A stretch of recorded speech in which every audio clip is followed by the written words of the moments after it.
সুনামগঞ্জের বিখ্যাত high school, ওরা অনেক ক্রেজি। সকালবেলা আমাকে ঘুম থেকে উঠাইছে। আজকে একদিন আমি দেখা হবে। আচ্ছা বন্ধু পরীক্ষা দাও।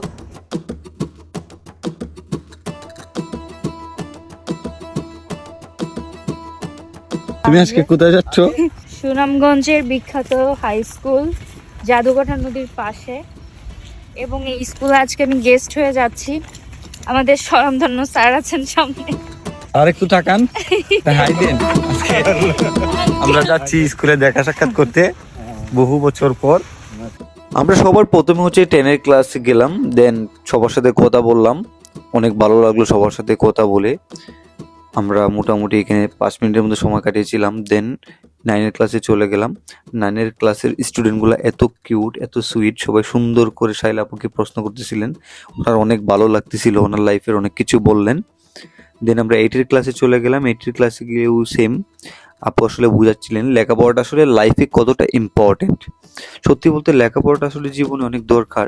লাইফে কিছু করতে হলে এটা ছাড়া আসলে কোনো অপশন নেই।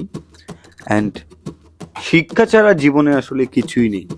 তো আমরা সবার সাথে কথাবার্তা বলে খুবই ভালো লাগলো। এখন আমরা ক্লাস 6-এর ক্লাসের দিকে চলে যাচ্ছি।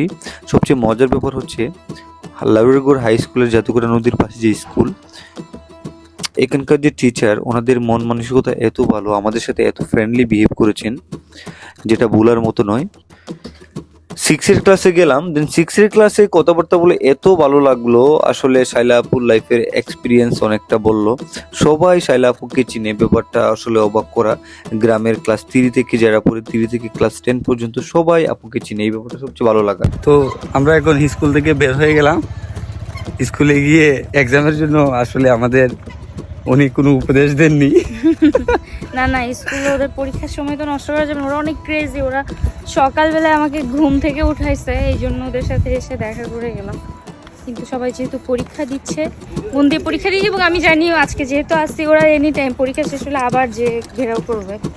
ওকে।